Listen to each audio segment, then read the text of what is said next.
हम मोहब्बत की सदा कर नहीं सकते, गंगो जमन से पर हम दगा कर नहीं सकते। हम कौमी एकता के लिए राही मुल्क में उर्दू को हम हिंदी से जुदा कर नहीं सकते। क्या बात है। तलवार कहाँ और वो खंजर कहाँ है अब, तलवार कहाँ और अच्छा वो खंजर कहाँ है अब, करते थे सितम हम पे सितमगर कहाँ है अब।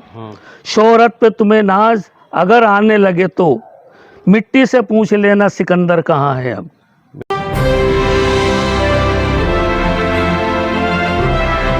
दोस्तों नमस्कार, मैं टीकम शाक्य, आप देख रहे हैं द वॉइस ऑफ जस्टिस और जस्टिस का एक खास प्रोग्राम है पोइट्री प्रोजेक्ट। इसमें आज हमारे मेहमान हैं शरफुद्दीन राही साहब, जो कि 12 जिला मुख्यालय पर रहते हैं और सरकारी सेवा से रिटायर हुए हैं। सबसे पहले मेरी आपसे गुजारिश ये है कि आप यदि इस चैनल पे नए हैं तो हमारे चैनल को सब्सक्राइब करें और बेल आइकन फ़ौरन दबा दें, और यदि वीडियो पसंद आए आपको तो इसको लाइक और शेयर ज़रूर करें और कमेंट बॉक्स में अपनी राय ज़रूर रखें। तो आज के हमारे मेहमान हैं पोइट्री प्रोजेक्ट के शरफुद्दीन राही साहब।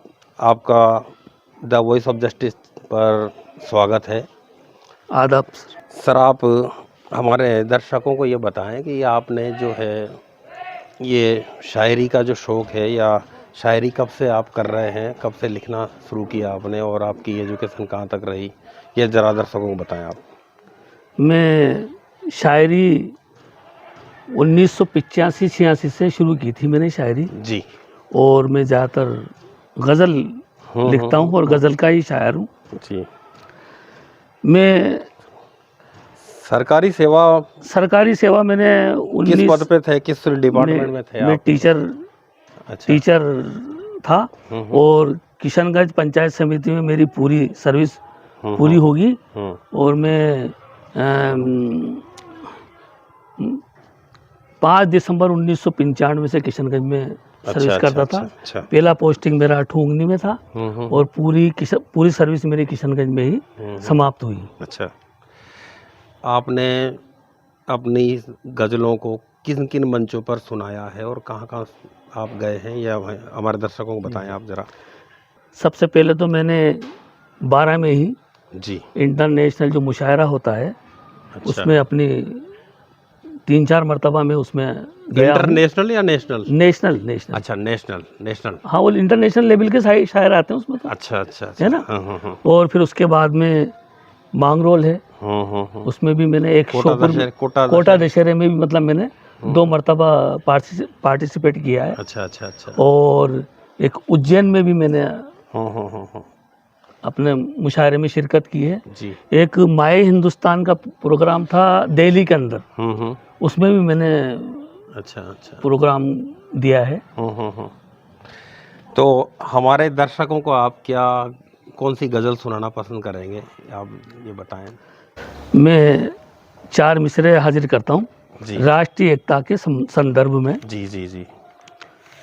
एक अल्फाज ये है इसमें, बजोगे का मतलब होता है कहलाओगे। अच्छा, बजोगे का मतलब होता है कहलाना। हाँ, कहलाओगे। तो 4 मिसरे देखिए आप जी। कि ना हिंदू बजोगे ना मुसलमान बजोगे, अच्छा। फैलाओगे नफरत मियाँ शैतान बजोगे, दामन जो मोहब्बत का पकड़ कर रखा तुमने, अच्छा। हर दौर में दुनिया के ही सुल्तान बजोगे। क्या बात है। एक 4 मिसरे और देख लें आप जी। कि तलवार कहाँ और वो खंजर कहाँ है अब, तलवार कहाँ और अच्छा वो खंजर कहाँ है अब, करते थे सितम हम पे सितमगर कहाँ है अब। शोहरत पे तुम्हें नाज अगर आने लगे तो मिट्टी से पूछ लेना सिकंदर कहाँ है अब। मिट्टी से पूछ लेना सिकंदर कहाँ है अब। क्या बात है। मतलब और एक शेर और देख लें कि मुकद्दर में माना किनारे नहीं है, मुकद्दर में माना किनारे नहीं है, समंदर से पर हम भी हारे नहीं हैं। अच्छा। मिली शोहरतें जिनको दर से हमारे, सुना है वही अब हमारे नहीं है, सुना है वही अब हमारे नहीं है। और एक गज़ल के 2-3 शेर जी हाजिर कर दूं, पहुंचाइए वो तरन्नुम से। जी समाअत फरमाए। पे करे हुस्न के रूबरू, अच्छा, दर्द दिल यूं छुपाना पड़ा, पे करे हुस्न के रूबरू, पे करे, दर्द दिल यूं छुपाना पड़ा, मुस्कुराने का मन तो न था, पर मुझे मुस्कुराना पड़ा, क्या पे बात, क्या बात, करे क्या बात। हुस्न के रूबरू, दर्द दिल यूं छुपाना पड़ा। और शेर देखें, जी। रंजो गम दर्द आंसू मिले, जिंदगानी फना हो गई, जिंदगानी फना हो गई, मतलब बर्बाद हो गई। हम्म। रंजो गम दर्द आंसू मिले, जिंदगानी फना हो गई। एक ये इसमें केस है जो उस मजनू को बोलते हैं, केस। हाँ हाँ, कैश, कैश। केस। हम्म। रंजो गम दर्द आंसू मिले, जिंदगानी फना हो गई, हजरते केस को इश्क में इश्क में जाने क्या क्या गंवाना पड़ा, पे करे हुस्न के रूबरू, दर्द दिल यूं छुपाना पड़ा। और शेर देखें, जी, फरमाएं। प्यार में गुफ्तगू के लिए प्यार, रूबरू जब गजल आ गई, अच्छा, रूबरू गजल आ गई। प्यार में गुफ्तगू के लिए रूबरू जब गजल आ गई, हाल दिल कुछ तो उसने कहा, कुछ मुझे भी सुनाना पड़ा, पे करे हुस्न के रूबरू, आपको भी सुनाना पड़ा, मतलब दर्द दिल यूं छुपाना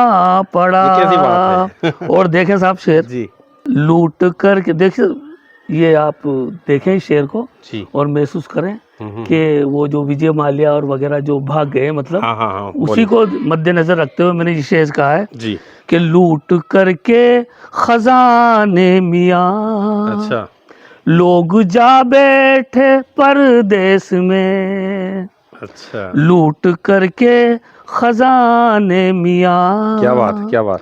लोग जा बैठे परदेस में, एक रोटी चुरा के मुझे लाजमी जेल जाना पड़ा, पे करे क्या बात। हुस्न के रूबरू, दर्द दिल यूं छुपाना पड़ा। और शेर देखें आप, जी जी जी। हमारे दर्शकों को आप जो है अभी जो दौर चल रहा है जी देश में, हाँ, उस पर आप क्या कहना चाहेंगे? दर्शकों को मैं ये कहना चाहूँगा हम्म, कि इस दौर को अगर हम माने तो नफ़रत का दौर है, जी। और ये सियासत जो नफ़रत फैला रही है आपस में, हमें हमेशा मोहब्बत और भाईचारे से अपने रहना आप को चाहिए। रहना चाहिए। और इसके अलावा ज़िंदगी का आगे कुछ भी नहीं है। मोहब्बत, भाईचारा, ये मानवता, इंसानियत, सब। चार मिसरे यूं कहे मैंने कौमी एकता पे जी। कि सारी दुनिया की शान कहते हैं, सारी दुनिया की शान कहते हैं, शान कहते हैं। अब यहाँ पर एक कान जो अल्फाज आएगा, जी। तो उर्दू में खान को कहते हैं कान। अच्छा, कान। सारी, हाँ जी, सारी दुनिया की शान कहते हैं, तुझको सोने की कान कहते हैं, अच्छा, फूल है 7 रंग के जिसमें उसको हिंदुस्तान कहते हैं। अच्छा, उसको हिंदुस्तान कहते जी हैं। हाँ, क्योंकि यहाँ पर क्या है कि भांति भांति के जाति जाति के लोग हैं, भांति भांति के धर्म के लोग हैं। ये चार मिसरे मैंने उसी पे कहे थे। जी जी जी जी। जी जी। और एक वो चार मिसरे और हैं कि आन रखते हैं, शान रखते हैं, आन रखते हैं, शान रखते हैं, हम हथेली पे जान रखते हैं, क्या बात, जिस्म चाहे जहाँ रहे अपना, दिल में हिंदुस्तान रखते हैं। दिल में हिंदुस्तान रखते जी हैं। जी जी जी। चार मिसरे कहे हैं कि गुमनाम मोहब्बत की सदा कहते हैं आवाज को, जी। गुमनाम मोहब्बत की सदा कर नहीं सकते। सदा। यानी कि मोहब्बत की आवाज को हम गुमनाम नहीं कर सकते, जी जी जी। भूल भी नहीं सकते। गुमनाम मोहब्बत की सदा कर नहीं सकते, गंगो जमन से पर हम दगा कर नहीं सकते। हम कौमी एकता के लिए राही मुल्क में उर्दू को हम हिंदी से जुदा कर नहीं सकते। क्या बात है।